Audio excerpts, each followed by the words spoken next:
Welcome to the Team Loco Fit Show. I'm your host, Lauren Conlon. Each week, we bring you the best insights in nutrition, mental health, habit building, training, and more. This week, I'm joined by Rick, our team therapist, to finish out our series on relationships and talk about creating a healthy sex life. Enjoy the show. All right, so we had our podcast on attachment styles, and then our last podcast was on the science of dating. And then this podcast, we wanted to kind of finish out this relationship series, I guess you could say, on creating a healthy sex life, because this is, of course, super important for any relationship. And I think there was a lot that we touched on in the dating podcast that was eye-opening from, like, not necessarily just like a scientific perspective, but kind of, right? Like, it was something different. So I was like, I think there's a lot here that, just like dating, a lot of people do not understand how to use sex or how to have a healthy sex life, because there's so many just conflicting things and pop anything. Like, it's just like popular notion of anything in this realm is probably not going to be useful. So I'm really excited for this. Sex is an important part of an intimate relationship. It's not only important for the relationship, but it's also important for your health. And it's important for other relationships in your life, believe it or not. And it's also a really fun thing to do. So I think people should really focus on it. What I think makes sex, obviously, it's an interesting topic for a lot of people, but it's such a broad topic when you start talking about, like, what is a healthy sex life? What does it look like? What are the things that I can be doing? What are the steps that I can take if I've got some sexual dysfunctions or problems that come up, which, believe it or not, the majority of people do. That's normal. People think, like, oh, it's just me. No, it's not. And I'll get into some statistics later in the podcast that kind of talk about how prevalent sexual dysfunctions are. And it's not just men that have them either. So we'll get into a lot of that stuff. So let's kind of dive into sex. And one of the things that I want to help people understand first and foremost is that sex is kind of like a spectrum, right? There is no one way to do it best. And it's really about kind of working to understand your partner, what your needs are, what they want, what you want, and how to keep a sex life healthy, fun, and vibrant over years, not just in the beginning of a relationship, which is really where, sex is like this main priority. People are really physical, they're really turned on by each other, but when you start getting into a relationship that goes several years down the road, it begins to pull back, and this is where the majority of people need work, because when you're dating somebody new, it's very easy to be sexually turned on by them. When you're listening to that person go to the bathroom day in and day out, and some of the gross things that happen throughout the course of life, it's kind of like, okay, like, what was on TV tonight? Like, that's it, so people will pull back a lot from sex. But even before we even get into, like, the relationship side of it, I think that, obviously we talked about dating for the last podcast, and I do, like, obviously I'm pretty close with our clients to talk about a lot of stuff, and I think a lot of people put this really big stress on themselves, like, when they first start dating someone, right? Like, oh my God, is it gonna be like, because we always hear about in the beginning of a relationship, like, sex is really good, but in the very, very beginning, like, it can still be like you're figuring it out, like, that first initial period can still be kind of, like, weird. So I don't want people to hear that and be like, oh my God, like, I'm just starting to see someone, like, this is super awkward. It's like, no, that is normal if that happens too, right? Because, like, you don't know all the things that we're going to talk about here that are really important to keep a sex life going for the long term. But when you're first with someone, like, you don't know those things either. So don't expect it to, like, it might be super great, like, and if it is, then, like, fuck yeah. But there is a chance that it could be, like, a little bit of a puzzle at first, so don't hear that and be like, oh my gosh, like, what's wrong with me? It's like, we just mean in general, like, in the beginning of a relationship. Yeah, when we talk about sexual chemistry, oftentimes what you're basically referring to is, when two people start having sex, if, like, right away the sex is great, then generally speaking, those are two people who have the same type of sex, and so, like, it just seems like, okay, we've got a good chemistry here. Whereas the reality really is that most of us are kind of different. We have different needs, wants, tempos, things like that. So the reality becomes, when you find a good partner, somebody that you want to spend your life with, you work to create a better lover. That person is going to be the type of, the way somebody has sex, the way they perform, is generally based off of their expectations, what they expect from society, and how they've been and what their experiences have been up to date. Well, now this person meets you, and they're like, okay, I want sex in these ways, and you might not necessarily be proficient or great or excellent in those things, or it might be brand new. And so this is where, when you're with somebody that you care about, the ability to communicate openly and honestly about what you want from sex, and removing some of the shame and stigma that comes with it, and I'll talk about where that shame is rooted, which is usually in our childhood. But it's by creating a better lover is what gives you a better sex life, and it's a healthier sex life. And it's unfortunately a part of a relationship that people put a lot of effort into in the very beginning, but then it fades and they never revisit it. Instead, what you get is a lot of people coming into my office and just complaining that, like, we're not having sex, you know, they don't excite me anymore, they're not doing anything, and they get very bored and complacent, and then, like, bickering starts. And bickering is what kills relationships across the board. So to understand sex, we have to understand why it's so taboo, even in today's society when sexuality is everywhere. For most people, they start to discover the sexual part of themselves in private, in secrecy, and like in the rooms, and they're home alone, and it's kind of shrouded in shame, a little bit of guilt. Like, this is something that, like, we shut our door, we lock, we do it late at night, you know. And so for a lot of people, that self-discovery of sexuality and what it means is something that is done alone and privately. It's not something that we share with our parents. We're not like, you know, the first time a man masturbates, he's not like coming downstairs and being like, hey mom, so I just jerked off for the first time, any advice? Like, you know, and mom's not usually like, oh my god, yeah, like, did you try these things? Like, that would be the most bizarre conversation ever. It's like a Black Mirror episode. Yeah, so instead what you find is a bunch of people trying to figure shit out on their own. And this is where, like, friends come into play. They start talking about with their peers, who are usually equally uneducated on the topic, or they start turning to porn or internet sources. You know, and today with social media, who knows what people are going to find as indeterminate sexual activity. And the majority of my clients, especially adolescents, and for those of you that don't know, I've worked with adult and adolescents my entire, like, the last 10 years of my career.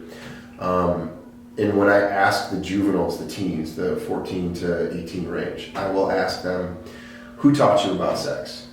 Like, 99 out of 100 of them will tell me the internet or porn, right? Not school, not mom and dad. Like, they didn't just have the birds and bees talk once, even, you know?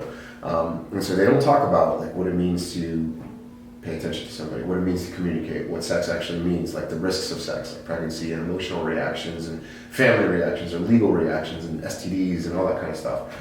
They don't talk to them about what it means to be a compassionate lover or pay attention to what the other person wants, and it's not just about you. They don't teach them the skills, the basic skills, to even say, hey, here's how you become a better lover. And so for a lot of people, they just kind of stumble onto these things and they kind of figure it out as they go without ever really opening up and talking to people about it. And most importantly, what I see is people don't talk to their partners about sex. They're afraid and ashamed to be honest with what they really want, which is keeps things, you know, repressed, and there's like this active contentment, and this is what pushes people away from sex because they can't be honest, and those fantasies are fulfilled in other areas or aspects of their life. So let's talk about what men and women, like many men and women, are embarrassed and ashamed to ask for what they want in sex. I think this is a good place to start. This is as good as any. So what are we really talking about? We're talking about judgment, right? And what I want couples to start doing, what I want people to start doing in general, is to start opening the lines of communication around sex, like what your sexual desires are, what your needs are. This is critical for a healthy sex life and a healthy relationship. And I want you, when you're talking to somebody, this is equally important, right? I want you to be aware of, if you're the person who, like, your spouse is coming to you and they're saying, hey, there's some things I want to change in the bedroom or some things that I want to do. I want you to be aware of, like, your nonverbal reactions, okay? And how that's going to come across as judgment. So when the person's like, hey, I would like you to dress up like a cheerleader, right? And if the other person, like, their eyes open really wide, or they roll, or they look to the floor like you just did, and you're like, okay, so what does that signal to me? That you're uncomfortable, that this is weird to you or unusual, so I'm gonna back off. So I'm not gonna tell you what I actually want.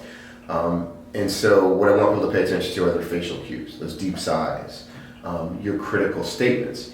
And mostly what I want you to do is I want you to understand that what the person is asking for has absolutely nothing to do with you. And it has to do with them and what they want. I'm going to give an example of this. I'm going to ask you right now. Like, no. What's your... No, relax. I hate questions. What's your favorite food? Oh, okay. I was like, I don't know what this is. I know. For those of you who are listening to this, it's unfortunate that you're not watching the YouTube version so you can watch Lauren. No, please watch the YouTube. Otherwise, Danielle's going to get so mad. She loves everybody to watch the YouTube. So we're plugging that shit. Stop this right now and go to YouTube. What is my favorite food? Favorite food? Oh, I know. Just pick one. Doesn't matter. It's not your question. I know. Pick your top 3. Okay. Ice cream. Okay. Steak. And wine. Okay. So ice cream, steak, and wine. So have some wine, eat a steak, get some ice cream. That's like the perfect meal for you. Yeah. Okay. Does that have, like, why do you think ice cream is your favorite food and steak and wine are some of your favorites? Okay. It just is, right? You taste it, you eat it, your brain tells you that steak, wine, and ice cream taste better than pasta, soup, and brownies. It's just, no, are soup, pasta, and brownies bad? Absolutely not. So the fact that you like those things has absolutely nothing to do with me or whoever it is that you're dating. Are those your 3 favorite foods? What's that? Are those your 3 favorite foods? Which one? Steak, ice cream, and... No, soup, pasta, and brownies. No, I don't like brownies. Yeah, I was like, wait. Chocolate chip cookies, first of all. I was like, soup, we really need to have a discussion. Let's just use it as an example. But okay. What I'm trying to illustrate is a person's personal choices, a person's preferences are completely independent. Like, you have formed those opinions of what you like in food completely independent of whoever you're with. In fact, most people have those things like even before they start really dating or meeting people. So if a person is asking you to do something sexually, or they're asking for something new, what is really important for people to understand is they're taking a risk by sharing this with you. They're putting themselves in a vulnerable space because what they're basically saying is, I'm trusting you to like not make fun of me, to not shame me, to not judge me with this. And so when your reactions are like, no, I'm not doing that, or that's gross, or that's weird, or anything like along those terms, it shuts the person down from not wanting to share things and not wanting to be vulnerable in that space with you. And there is no more vulnerable positions in life than sex. Like, you are completely stripped of everything, and it's the one space where you exist with somebody else that it should be free of judgment, and it is not. I think people fall into kind of these patterns of thinking like, okay, this is how sex is supposed to be. Like, we run through these positions, we do these same things, and that's basically it. I'm not going to do that. And so sometimes what happens is people have been in a relationship for 10 years and their husband and wife are bringing them something new. And it might be something that they've held on to for years that they've just been afraid to share. And so the judgment that comes across will prevent that person from ever expressing anything again. Like, you don't get many opportunities to do this. And so what I want you guys to understand is that whatever the person is asking for isn't about you. It's about them, and it's about what they want. And so if we're working on becoming better lovers, the other side of this is paying attention to what my partner wants and what makes them happy. We've literally had clients come to me and they're like, my wife is asking me to do A, B, and C. And I'm like, okay, so what's the problem? Like, do it. Like, what difference does it make to you? Like, I get that it's totally awkward, and it might be, but I don't care if somebody comes to you and says, hey, I want you to dress up like Bugs Bunny and hop around the room. Like, do it. Like, get rid of these constructs that say, like, this is weird. Because you know what? When that door shuts and it's the two of you, that could lead to the best sex of that person's life. And who doesn't want to be a sexual god to their partner? Like, everybody should want that, god or goddess, right? That person should be like, my wife or my husband gives me the best sex I've ever had in my life. That should be enough motivation for everybody. It's not, unfortunately. Yeah. But my point is it doesn't matter. It is not about you. It's about what they're asking for. It's about what they want. Like, if I were to say, Lauren, I want to make you dinner and I want to know what you like, I'm going to ask and I hope you answer it honestly so that I can give you steak, wine, and ice cream, right? Same thing when it comes to sex. When a person is saying, hey, this is what makes me feel sexy, this is what makes me feel attracted and turned on, this is what I'm asking for. So work to give it to them. and get rid of some of the stigma that you guys have with like what the person is asking for, because it's not about you. And I think this is where people get lost in it, is they make it about them. Well, he's asking me to wear thigh highs and a garter belt. Well, he clearly thinks I'm not attractive, right? And why does he want those things? Am I not enough for him? Like, do you see how we start going down this rabbit hole? And it's like, the dude just wanted you to put on some lingerie because that's what he finds attractive. That's his version of steak. Mm-hmm. And your version might be, brownies, which is like, hey, I want this. I want you to change tempo or pace, or I want you to be more gentle or compassionate or rougher, harder, faster, whatever it is. Like, figure out what the other person wants. Does that make sense? Yeah, and I feel like it's just hard because people, as we've already talked about, like struggle already in relationship with communicating. Yes. Just about like general stuff, let alone something as vulnerable as sex, right? Like, so if you're not having good communication in general, like how are you going to expect to have a good sex life? Like in the beginning, maybe because it's just kind of like, all right, like it's frequent enough, like we figure it out. But then as time goes on, and then I would say too, like if you are sharing something and it does get shot down enough times, then you're just going to be like resentful. Yeah.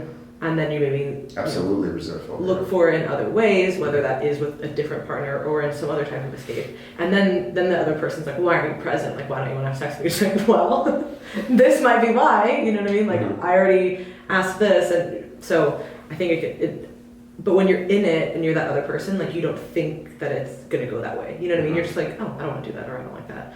And then you don't understand the repercussions of that. Yeah. And that's also just the importance of communicating, like, no, this is like you said, this is not about you, or it's not because I don't like you as is. I think those are a really good example, especially with like dressing up and all that kind of like, it's just like a novelty seeking thing. There's some people who need that more than others, right?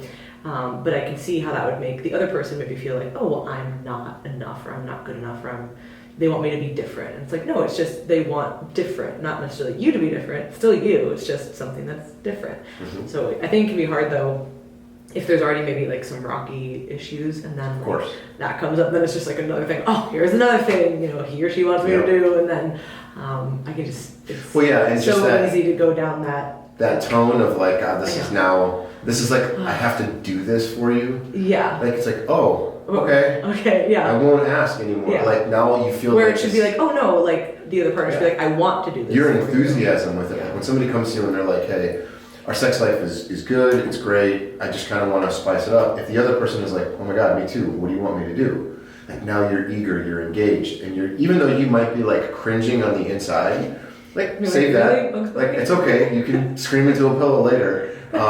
But the idea is, like, if you're enthusiastic and excited about being a better lover for them, it's just going to open the door for that person to reciprocate. And a great sex life is something most people want. Now, I get that sex is it has a different status in different relationships, right? Some people want it more frequently, or they want it shorter, longer, whatever. So it's kind of like there's a hierarchy within your relationship of things. What I will say, though, is that sex oftentimes does not make or break a relationship. And so what I mean by that is if you're having great sex with someone, but the relationship isn't solid or healthy, great sex won't save it. And vice versa, bad sex won't kill a good relationship. Like, you'll sustain, you'll move forward. But what it can do is sex can greatly enhance a relationship, or it can greatly deteriorate one. It's never the end-all be-all. And when it is the end-all be-all, then the relationship itself wasn't the main focus. Does that make sense? So sex is like this, it's an important element, right? It's kind of, I don't have a great analogy for it, so I'm not going to try and give a poor one. But it's just super important for a relationship in that it can greatly enhance the quality and fulfillment of a relationship, or it can really drag one down and really highlight other problems that exist. Yeah, I would say probably highlights other issues, right? Then like if that's going, then like other stuff comes up easier. And I don't really have a good analogy. Well, you guys know I have no analogy. So I'm not gonna think of one on the fucking fly, but like, think about like small arguments you have, and if you just had a great orgasm, it's suddenly like, not that big of a deal. You're like, fuck it, okay, that's fine. Do you want to do what for dinner? That's cool.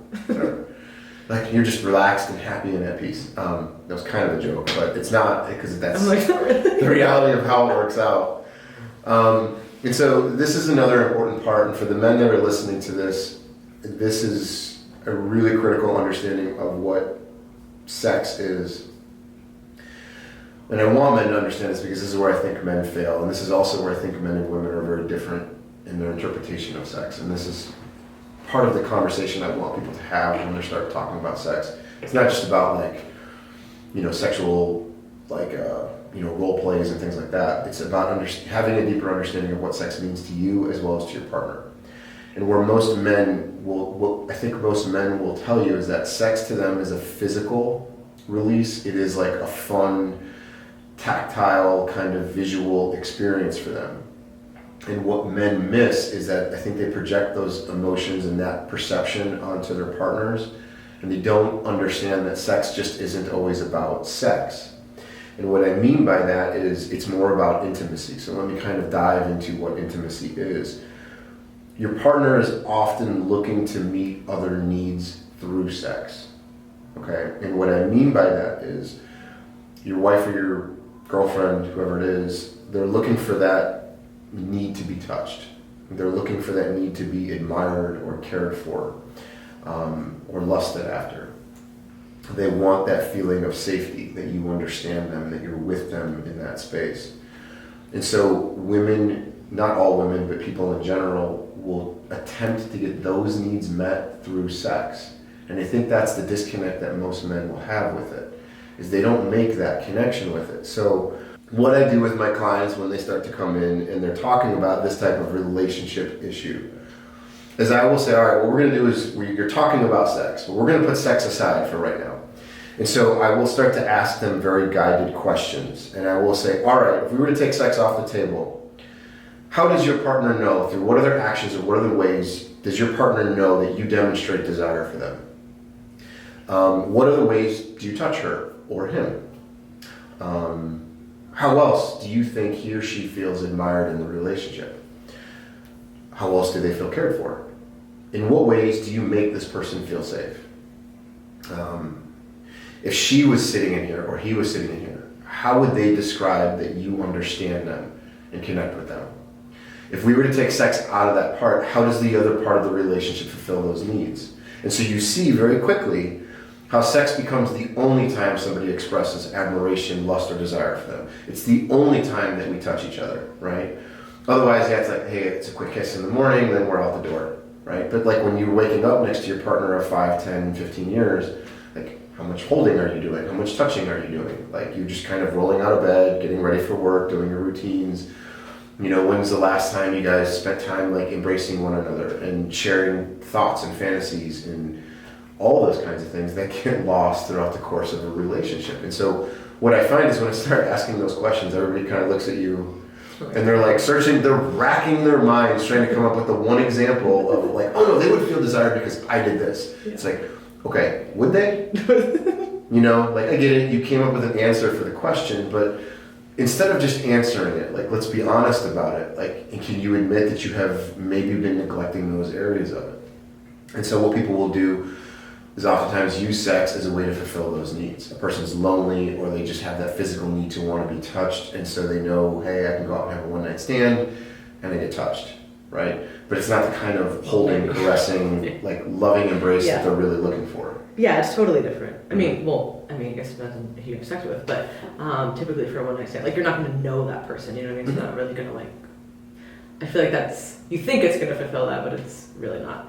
And that's kind of where like, I mean, this is not totally, but like the 5 love language thing, right? Like we've talked a little, I think. We've talked about it a little bit. And I think I thought that book really highlighted how there are other, physical touch obviously is one of them, but he makes it pretty clear in that book, like physical touch is not just sex, like that's part of it, but physical touch is everything else, right? Because some people, like, they do appreciate, like, okay, I'm gonna hold your hand, or I'm gonna like, like just any kind of touch in any capacity, you know what I mean? But I thought that book it's like a really short book, but it gives a good overview of some of like the other ways, you know what I mean? Like if somebody like, doing things for somebody, like active service, or like, words of affirmation, like those types of things. Like everybody is going to be different there. Yeah. So if you don't ask, you don't really know. And I thought it was, in that book there's like a quiz or whatever you can, once you read it, like you can pretty much figure it out. Yeah. But he was like, if you really don't know, the author said, if you don't know, it's probably how you give, like that's a good indicator. It's like typically how you give it is probably what you want if you're not generally speaking. Yeah. So that's like a way to indicate. You're like, okay, if I do this for somebody, like, you know, we all do things and it's like not reciprocated and you're like, motherfucker, like I thought they thought they would get this, you know what I mean? And you're like, oh no, that's just how I do this. It might not be how they receive it or what they want. So it's a quick read, but I think it is useful. It is very useful for some of those things to like be able to say, okay, what, you know, to have that conversation. And I think it's also maybe like a good like groundbreaker for like icebreaker. Groundbreaker. It's just groundbreaker. It's a new game. Groundbreaker. Whatever. You guys know what I'm talking about, because this can be really hard for couples, especially if you've never talked about it, and then you find yourself in a 5-year relationship and you're like, shit, I don't know. Like, how do you feel about this? Right. Like it kind of always worked, and then until it didn't. Yes, I agree. When you're talking about meeting the other needs in a relationship, understanding the person's love language is a part of it. Because it's also where two of you can have a disconnect, right? Like if you're physical touch and I'm words of affirmation, and I'm giving you all this verbal praise, but you're not registering it as love because I'm not holding your hand, like we're missing each other. And vice versa, whatever it is, quality time or gift giving, etc.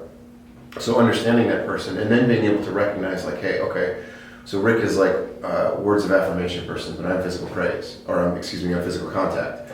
So when he reaches over and he gives me a 5-minute massage, or he grabs my hand in public, or he gives me a hug, like this is him actively, consciously loving me, right? And so it's you being able to connect those acts or those behaviors to the fact that the person is thinking about you. And so when I ask somebody, like, do you feel desired? Do you feel cared for? How is that person demonstrating? And that person can be like, you know what? I know that my husband is kind of like a quality time person, but we don't get a lot of time together, and he knows that I'm physical touch. And he really makes an effort to like hug me, kiss me in the morning, give me a 10-second hug, whatever it is. Like that person knows. It's not just the physical act that's fulfilling their love tank. It's the idea that like this person is making a conscious decision and that you are on the forefront of my mind. That this isn't just the last thing on my list that I had to check off for the day, right? And that's where relationships also fail. Like you look at the amount of time and effort we put into everything else, and this is what happens in most relationships. In the beginning of a relationship, it is hot, heavy, and we are up each other's ass with text messages and phone calls and how's your day going? You get 4 years down the road, and sometimes you're just annoyed that the person even texted you that day. You're like, don't even look at me. So the relationship becomes the last thing you put time and effort into. It literally gets the leftovers of what's left in your day, and it's like, oh, that makes me feel special. Yeah. That makes me feel like a priority. I feel good about this. Like, let's have sex. And if it is, then all right, like we got enough time. Shitty sex, yes. Like, I'm gonna go to bed in 10 minutes. So like, and you know, obviously there's the reality of life. Like, you know, not every day is gonna be like a romance novel. No. You know, but effort is necessary. And a small amount of effort. It's kind of like anything we talk about on this podcast, right? Everybody thinks that it has to be so much effort in one direction in order to see changes. Like with diet, right? You think, oh my God, I have to do a total 180 with my life. And it's like, not really. Like, I mean, that would be useful as well, but we could start with like 3 small things, and that's going to make a really big difference. Same thing here. It's not like all of a sudden, like all your other responsibilities in your life are gone and you have all this abundant time now, but it's like, okay, if you made a small effort like every day, somebody's going to notice that. And then if they don't notice that, then that's also a cue to be like, oh, okay, well, maybe this isn't a great relationship. And if they don't want to reciprocate that and you're trying, well, there's that too. 100%. So, again, to kind of revisit one of those points, like sex is a spectrum of needs, wants, and desires. So I would always question people and challenge them to be like, how are you working on that spectrum?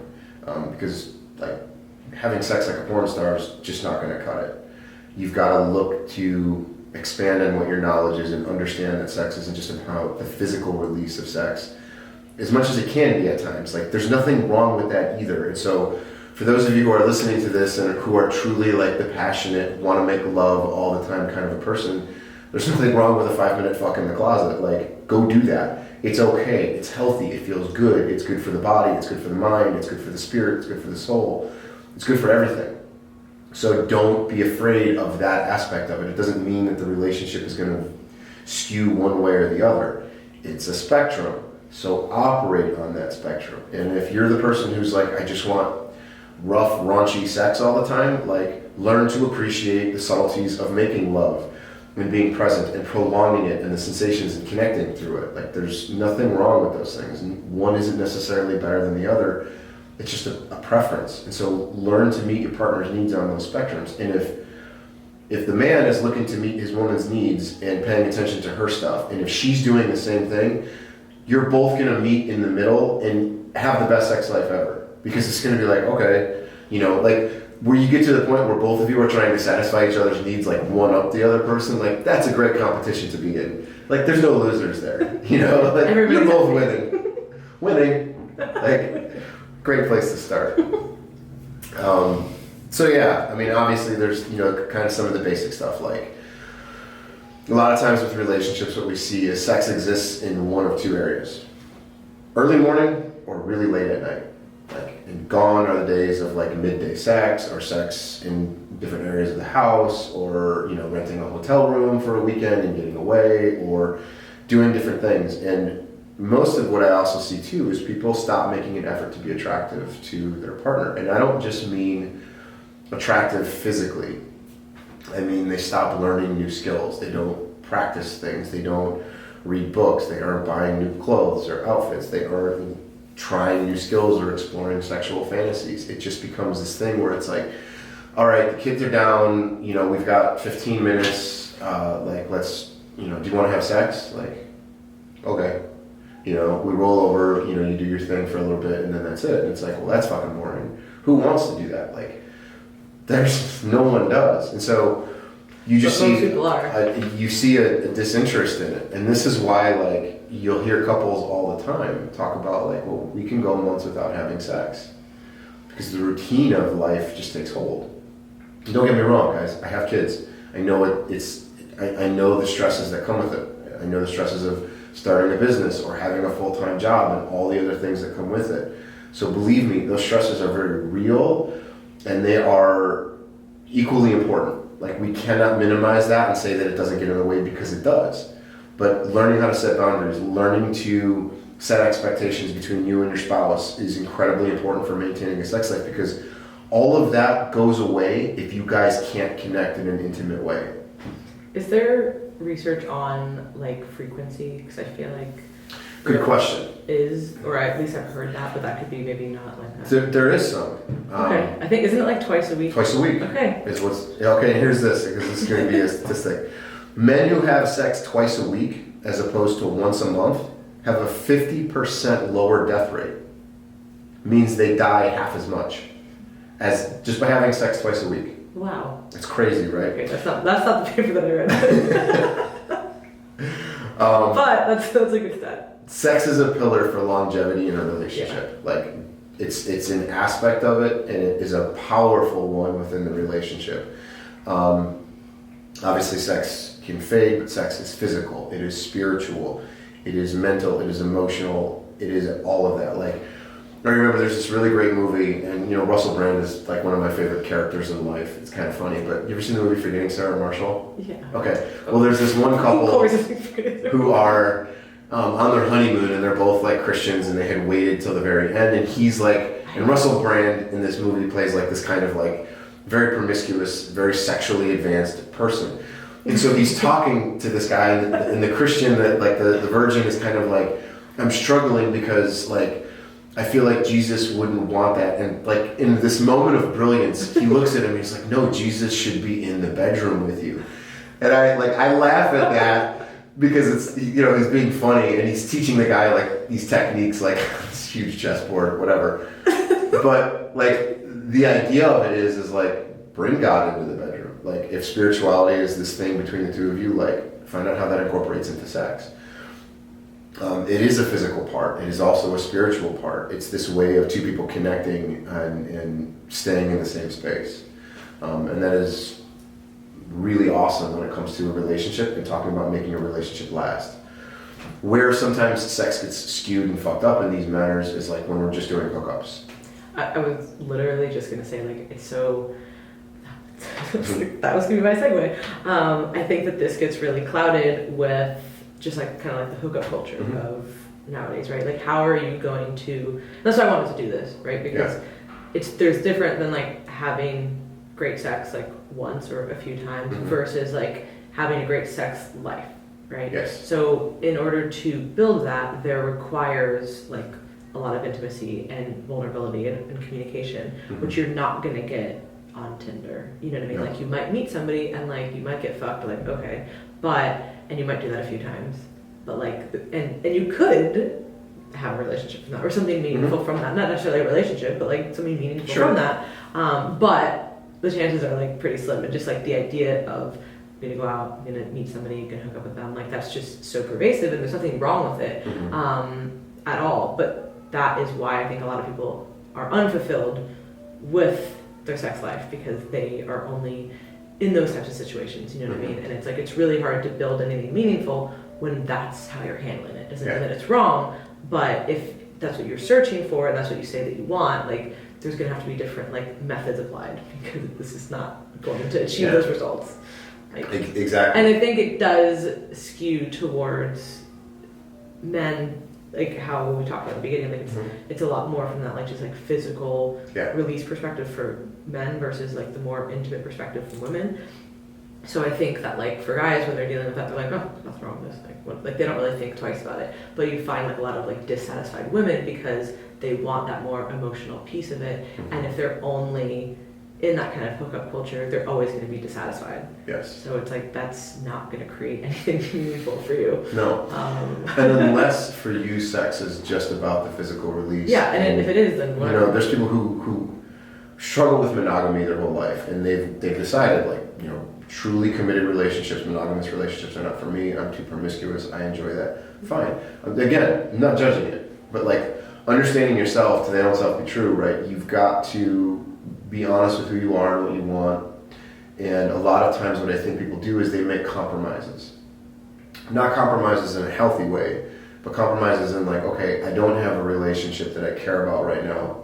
And so I can use my sex or sexuality as a way to temporarily fulfill a need that doesn't actually get met, right? Sure, the guy's giving you attention or the person is present with you for the act of sex, but they just kind of like leave, and it leaves you more vacant. And so what happens is it creates this cycle, right?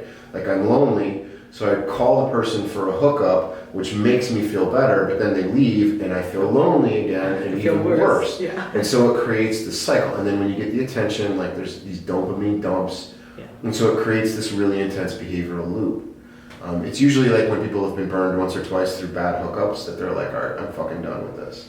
Because at that point... Yeah, but it also changes probably the dopamine threshold too. Like when you're so used to like you get that and then like you chase and then you have the reward and then like it always has to be higher. So it always has to be like faster or whatever. Like it has to be, something has to change, you know what I mean, for you to continue to get that same feeling. Yeah. And then when you don't achieve that, that's why you have those kind of like withdrawal feelings essentially, because you're not meeting that dopamine threshold because you boosted it up so high. So that's when you're just like it's empty. Like, and you've got to vacant was a good word. You've got to reset. Would you say vacant? Yeah, that's what you said. Yeah, it is. Like that's like a good like. It's so depressing. Yeah. Just vacant. But how would you do that? Would you just? I mean, what would be the best way to do that? Well, like okay, so this is a great segue into porn because it'll go right into that. So, like pornography is a way that in many ways mirrors and mimics exactly what we're talking about. So what most people don't understand is that by watching and being exposed to too much pornography, it actually creates sexual dysfunction. And what I mean by that is like erectile dysfunction. Right? Huh? Doesn't like everybody do that? No? I don't know. And a lot of people don't. I feel like it... I think they look How can at you watch that and be like, oh, this is totally normal? like, okay, describe that. When you say totally normal, what do you mean? Well, maybe just because I like listen to this kind of stuff and I like understand how it would like hijack the like system. That's what I mean. You're thinking about it in terms of, okay, I got what you're saying. Yeah, like there's no way that's like a normal response, you know what I mean? Because you're seeing something that's so novel and it's never ending and it's always getting crazier and it just like the whole concept of it is just escalates and then nothing is ever going to be the same in person because of your expectations are so high and so elevated, like nobody's gonna. It's not even that the expectation has to be there because you're 100% right. Like it just gets more intense.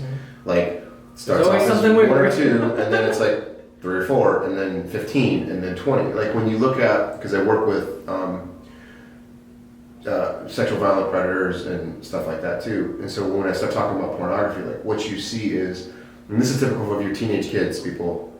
So if you're listening to this and you have teenagers and they have access to phones and porn, like what happens is back when I was growing up, right? And I'm 42 for the listeners who don't know my age, but like my first exposure to pornography was I had to go, like we would go to my grandmother's house and my uncle was like had his room at her house still, right? And he had a radio and I would go into his room and I'd listen to the radio, but he had a stack of magazines and I would find a Playboy, right? And so like I would shut the door and be like, I'm going to listen to music, right? And then I would open up the Playboy or the Penthouse. But that's like a single magazine. There's like a few pictures in there and that was it. Like you had to put that magazine away, hold on to that image in your mind, right, for the next 2 weeks until you were back at grandma's house. Well, what happens is people get into these cycles where like they click an image and they start watching the video, but they don't watch the 10, 15-minute video in its entirety. They click it, they watch it for a minute, and then they click off to the next one, and to the next one, and to the next one. And so there's like this constant loop where it's like dopamine, dopamine, dopamine, dopamine, dopamine, dopamine. And it creates a cycle where a person who watches porn for like 30 or 40 minutes will probably watch upwards of 60 to 100 different images that they will just click on and move on. Now, what does that do to the brain, right? So what we begin to see for men in particular is it creates erectile dysfunction for men, as well as premature ejaculation. And like 1 out of 4 men, so like 25% of men under the age of 40 are starting to seek help for ED, which is a major shift in what they've seen from even a generation ago. Because these men are traditionally too young to be experiencing erectile dysfunction, and traditional medications for ED aren't working. So what's happening is the problem isn't in the penis the way it would be with like an older man who's got low testosterone or something like that. What's happening is the problem is actually affecting the brain. So as a result of the excessive use of sexually explicit materials, what ends up happening is the subjects actually experience a diminished libido and erectile dysfunction as a result of that. Like if you don't get aroused, you go limp. So studies have indicated that frequent exposure to sexually explicit material is directly correlated to changes in the brain structure. What that means is the more years and hours you spend watching porn, the lower your brain function actually gets. So the more intense your exposure to porn, right, 50, 60 images in a 20, 30 minute time frame, it literally, the more your brain has a down regulation response, which basically means the more porn you watch, the less aroused you get. Mm-hmm. And I think the traditional way of thinking of it is like most women will look at it and be like, oh, well, there's no way I can look like this porn star, right? And it's not just about the body image issues that it creates. Or even what they're doing. I mean, part of it's that, but yeah, it's just like that. It is, but most porn, with the exception of the extreme shit, is all stuff that people are doing. Yeah. Right? Like oral sex, like multiple positions. Like it's kind of like when you look at what they're doing in porn, it's not much different than what you're doing at home. The difference is like the theater of it all, right? And so this is where people start to get lost with it. So obviously that dopamine part creates the addiction and the behavioral cycle that comes with it. So I kind of want to get into what to do about that, I guess. Yeah, no, which is the same I'll tell thing. you. Okay, I'll same tell you. thing as like the hookup Yeah. idea, I guess. So I think an important distinction to separate with this is there's a difference between morally objecting to porn because like you believe it's just like morally wrong versus objecting to it as a result of the sexual dysfunction and the issues that it causes, right? So for those of you or for your husbands or wives or whoever is having this issue, one of the things that I would want you guys to do is you've got to stop watching porn altogether. You've got to give your brain a chance to reset and re-regulate. This can take like 1 to 4 months usually, depending on how severe the porn is, or how severe the addiction is, I should say. And what I want people to start doing is employing like what I would call fantasy versus visualization, right? The fantasy of porn is what most people get wrapped up in. It's like just that constant clickbait, it's seeing all these different images and the sounds, the nature of pornography and what it is, and learning to visualize in your mind will help you create a better sexual connection. So what I mean by that is, number one, I want you to eliminate porn. You've got to get rid of it. You've got to like cut it off. You've got to like put filters on to block you, whatever it is that you need to do. And you've got to kind of create that space to no longer watch porn and feed into it. It's like a person saying, like, well, Rick, how do I quit, how do I quit doing drugs and then still continuing to drink at the same time? Yeah. Like, it doesn't work. Like, you're substituting one for the other. Yeah. What I want you to do is I want you to start visualizing your partner or the sex that you're going to be having as a substitute for the porn, right? Yeah. So for example, if you're at home and you're alone and this is where you pop up your laptop or grab your phone and you start watching porn, you're not going to watch porn. What you're going to do is you're going to get all ready, whatever it is that you would do to masturbate, and you're going to close your eyes and you're going to visualize the person you're having sex with. And this becomes, it takes time because some people might struggle to get an erection.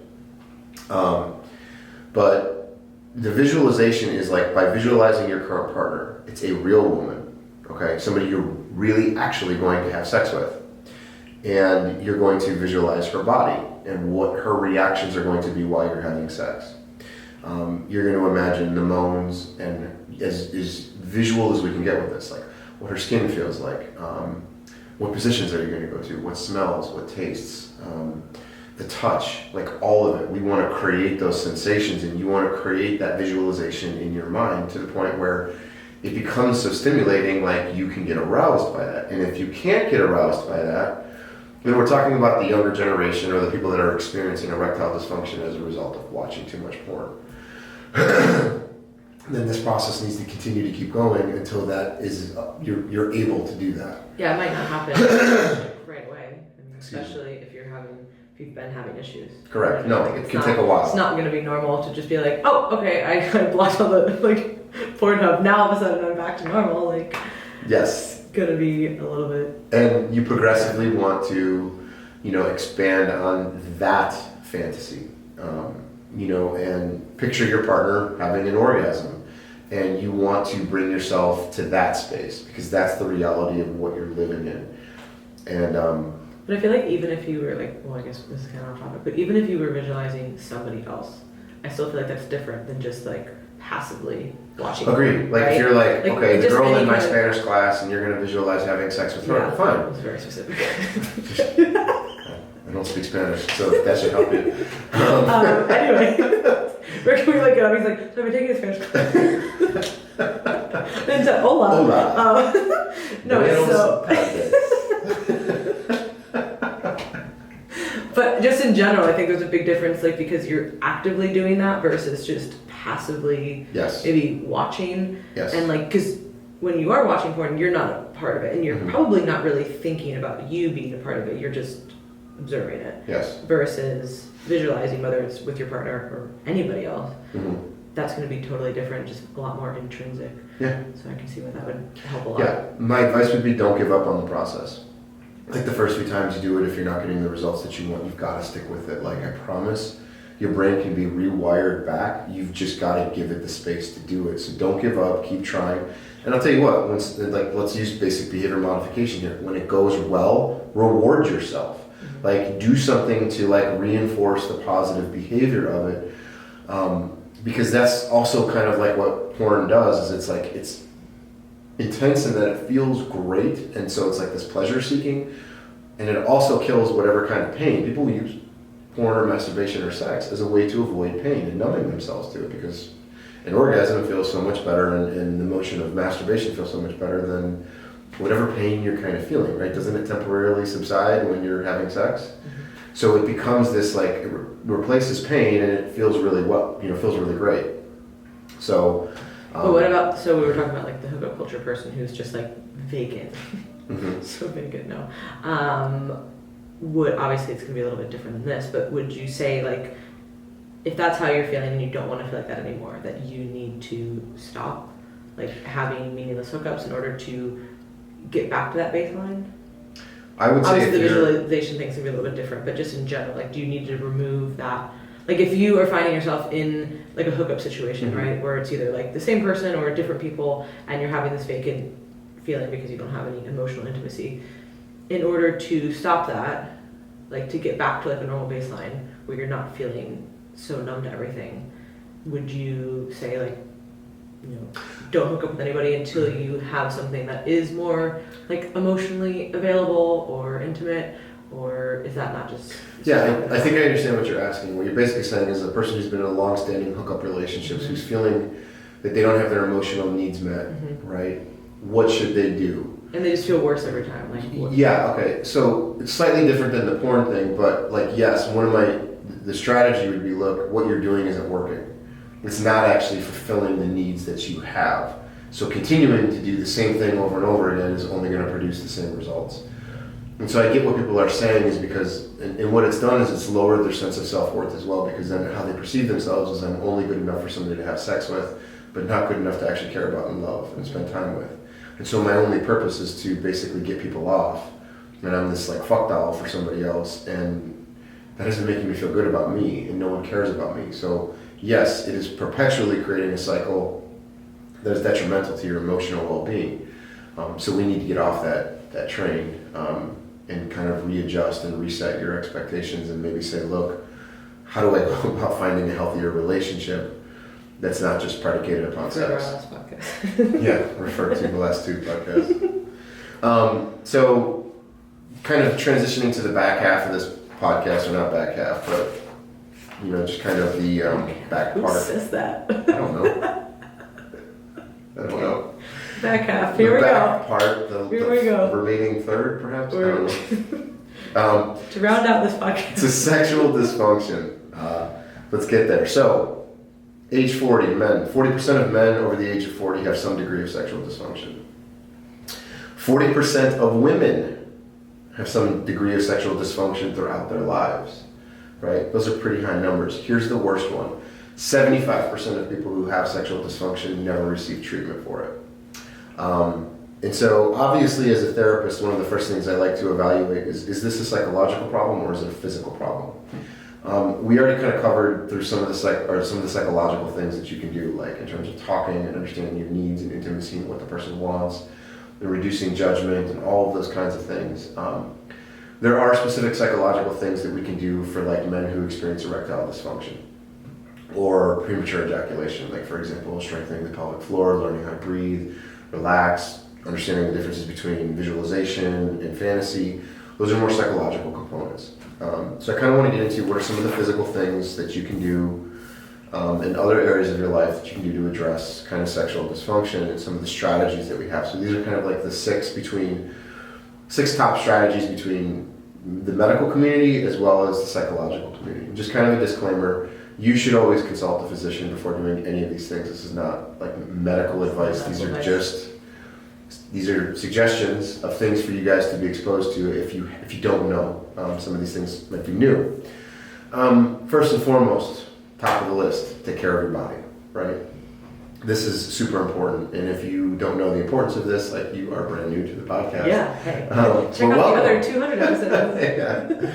Yeah. So take care of your body because physical health relates to strong blood flow. And why is strong blood flow important? Because when blood flow decreases for both men and women, it has adverse effects on their sexual performance and ability to perform.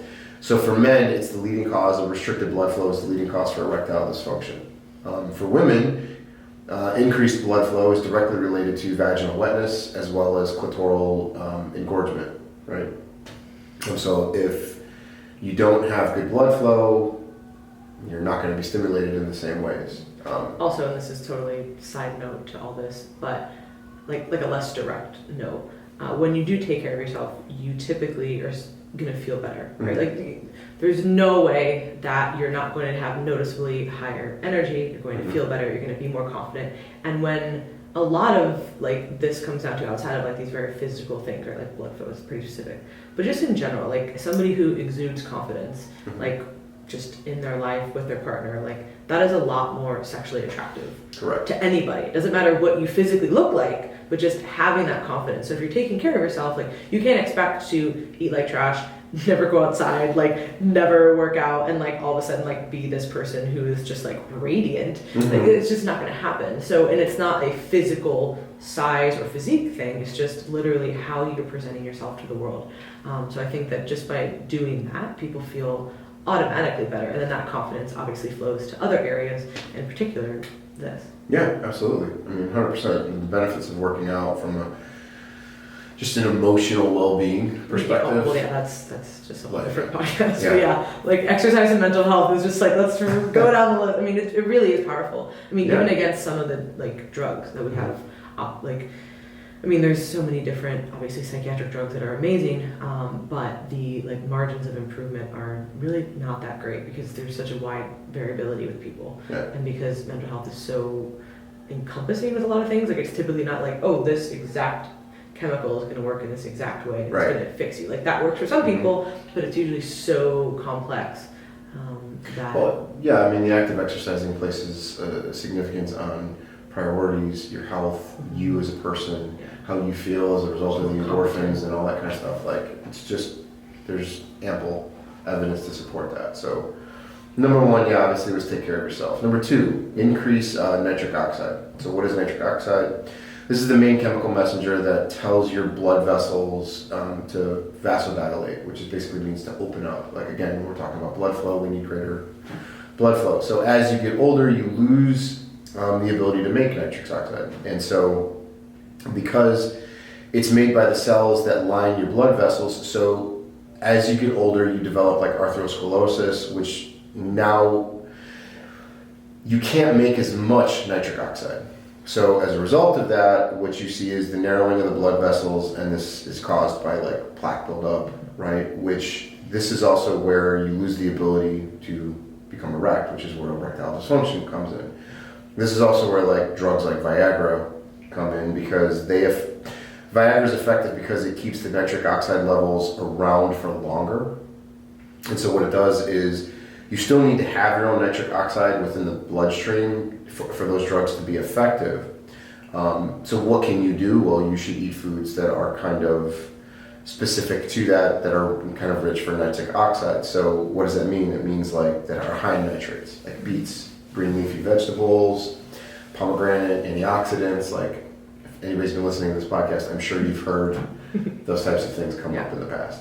But you know, some people do need. I think one of the reasons, what was that, 75% of people don't get treated? Mm-hmm. I think a big part of it is people hear stuff like this and they're just like embarrassed, right? They're like, okay, I'm noticing that there's changes, but I don't want anybody else to know about it, right? Especially a stranger. But it's like, okay, you don't want this stranger to know about it, but you'll let like your like partner like suffer, and you suffer, not just your partner, but you too. You know what I mean? So it's like shame. Yeah, it all comes back to shame. Yeah, so it's like, all right, it's okay. You know what I mean? Like, this happens. Like, drugs are great for a reason. You know what I mean? Like, they work.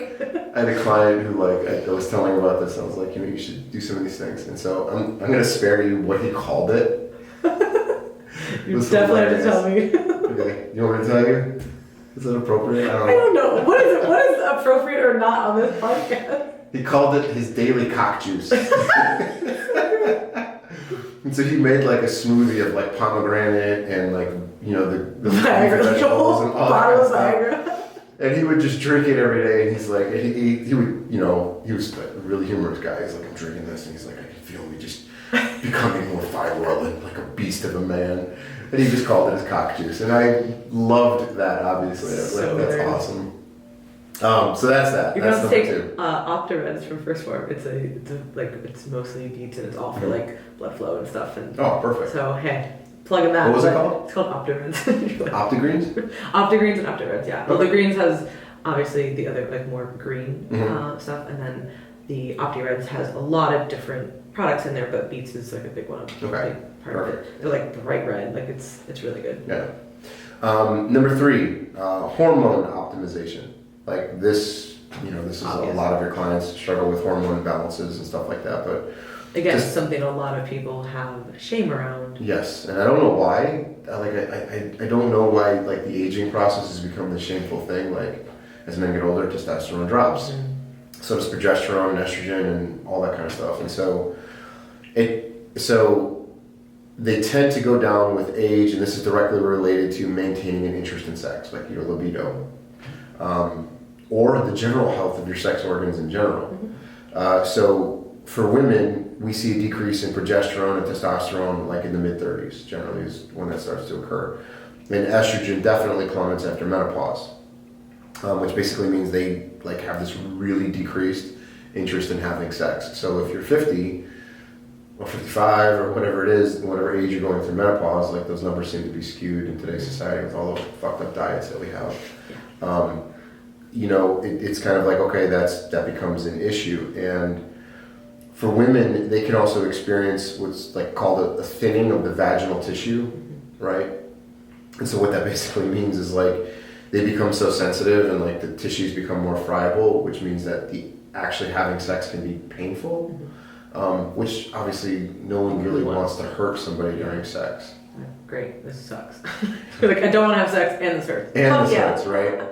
And for men, obviously, they can experience low testosterone, in their early 40s. That's generally when men will do it. Ironically, though, like I think there's a lot of research that is starting to come out that men in today's society in their 40s actually have a much lower testosterone than what they did even a generation or two ago. Yeah. There's several factors that contribute to that, but this is another thing. There's two things. One, if it's just for a like sexual dysfunction reason that you're thinking about getting your hormones checked, I think a lot of people still hold like that shame and that guilt. So there's that. But the other part of hormones is that people, for whatever reason, have this huge moral hang-up with steroids. I'm putting big air quotes around this, right? And for whatever reason, people have decided that this hormone optimization is the same thing, which technically, yes, they are steroids, you know what I mean? But birth control is steroid too. Does everybody know that? Like, and people listening to this, obviously they do. But if you're like anything that is going to modulate your hormones, like, so we're totally okay with that, you know what I mean? Or even people are like, you know what, like, I'm kind of embarrassed about it, but yeah, I have to take Cialis or Viagra. But like, oh, testosterone or progesterone? No, I don't do stuff like that. And you're like, well, do you want to feel good? Like, right? Like, it's just one of these things that I think there's a lot of moral hang up for people.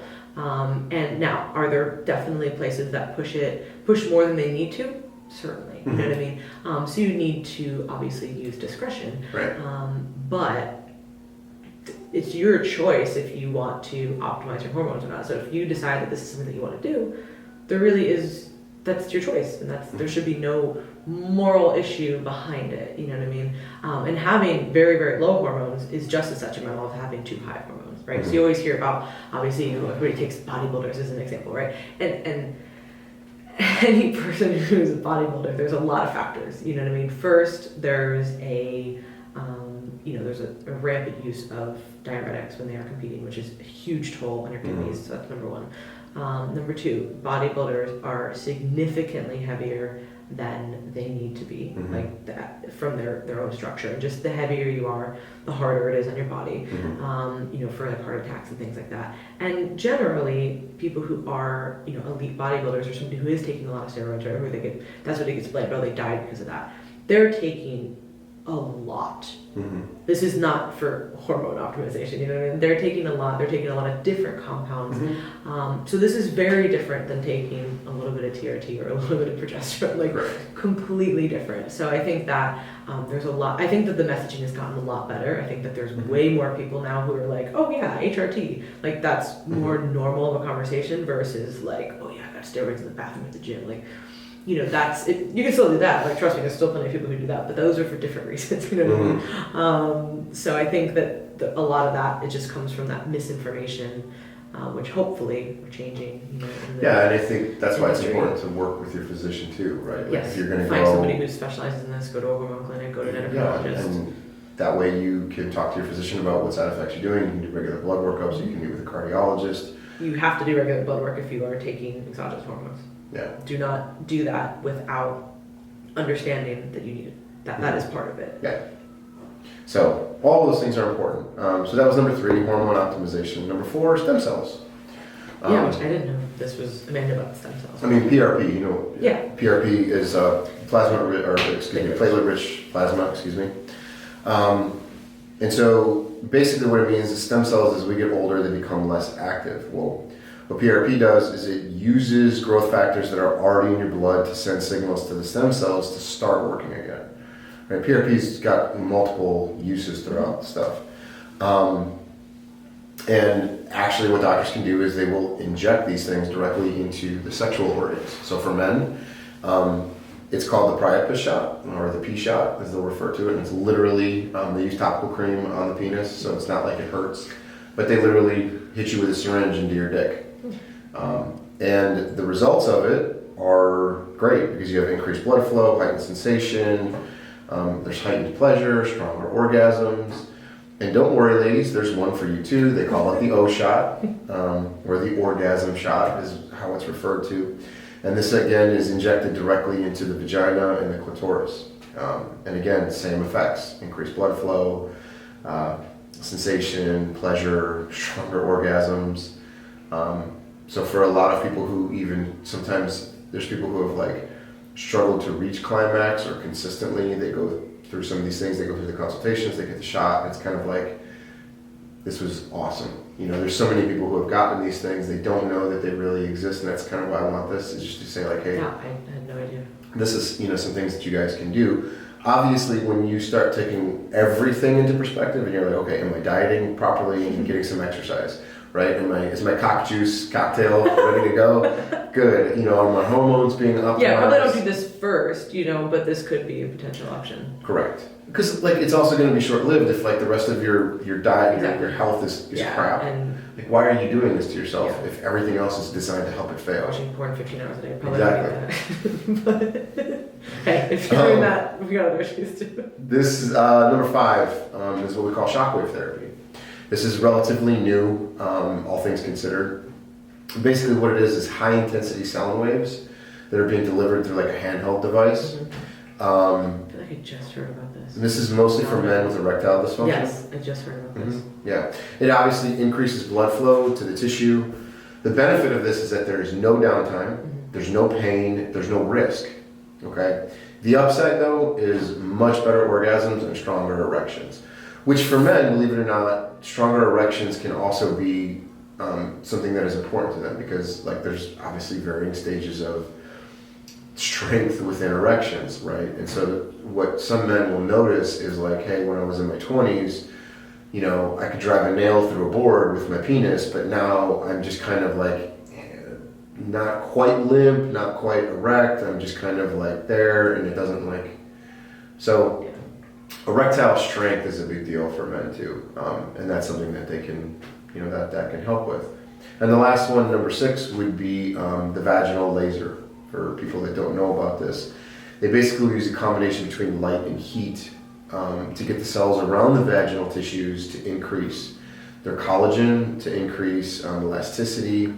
Women will often talk about some of the improvements that they see from this type of treatment. They talk about tightness, they talk about increase in lubrication, they talk about sensitivity and increases in pleasure. So overall, it can be a really positive experience for them. I feel like this has a name, there's a popular name for this and I can't think of it. I've always known it as going for the vaginal laser. Because I was vaginal laser, but I feel like there's when you get mommy makeover, which is implants, tummy tuck, whatever, it's a whole thing. I feel like this has a name, but I'm Oh, if it does, I don't know what the yeah, term would be. Yeah, it's not the real actual name, but it's the vaginoplasty or whatever. No, the street name. I don't know. It's gonna come to me in 3 days. But fuck, should have said it on the podcast. Oh my god, how you've been hearing about the metaverse? Have you heard about this? Yeah, from Facebook. Yeah. But I'm oh my god, imagine the people who are already addicted to porn who are now gonna have there's already been VR porn, but this is gonna be, I feel another very scary level. There's why? What I will say about the meta stuff is there are several kind of watchdog type facilities, psychologists, therapists, people who have said they want and they're trying to, I think, request or subpoena the psychological information that Facebook gathered to create this. Because if you guys know anything about social media, you should know that it is one of the most addictive, experiences that a person has. Word, yeah. If not more addicting than porn because of the availability of it, right? At least with porn, you're not in a room alone usually. Well, for the most part, right? We're talking in general terms, but it's. You can pop on your phone and check Instagram or Facebook anytime that you want. Yeah. And no one's going to question it. And so when you start looking at those things in this metaverse, Oh my God. I don't, like, I want nothing to do with it. Like, I want absolutely nothing to do with it. Literally, I was like, okay, if it comes down to like, we gotta split up the country, and like, here's where I'm at. We're just drawing our lines. I'm drawing a line with sand, and there's A like metaphysical line. there's one side that has like all the technology, all the advances, like everything, right? Anything you could want, and then the other side is you live here, and there's none of that. I would literally pack up my shit. Fuck off, guys. Never get another podcast from me. And I'm going there, and I will use my skill set to somehow live off the land. Homestead it. And have a meaningful life. Right. But yeah, I don't know. Like the virtual sex thing reminds me of that movie Demolition Man. Did you ever see that from the '90s? No. Where they outlawed sex because of all the diseases. So like what people did is they literally put these virtual headsets on. Looks like, right? Yeah, and so they engage in like cerebral sex. Yeah, and I'm like, it's legitimately, and like you feel like you're in it. Yeah, I don't want any part of that world. And now people are buying. So you heard? I still don't understand this. Like, hey guys, I don't really know what an NFT is, but apparently it's all the rage. And you can buy, like, you buy virtual things, and you buy like. I sound like the biggest boomer ever. Like you buy stuff, like you literally will like buy like Louis Vuitton had something for like $10,000 on there or whatever, and you like buy this. You're buying virtual thing. Like I don't understand it. Like why would you buy a virtual thing to be in there? Why would you not get a real? Like I don't. And people are buying like.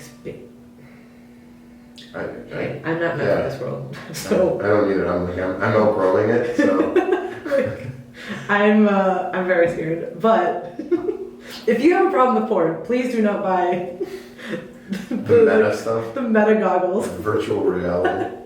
But yeah, we really hope that this was useful. I think that, especially after our last talk, like I really think that there is a lot of consideration that goes into having a meaningful sex life, and it's not something that is.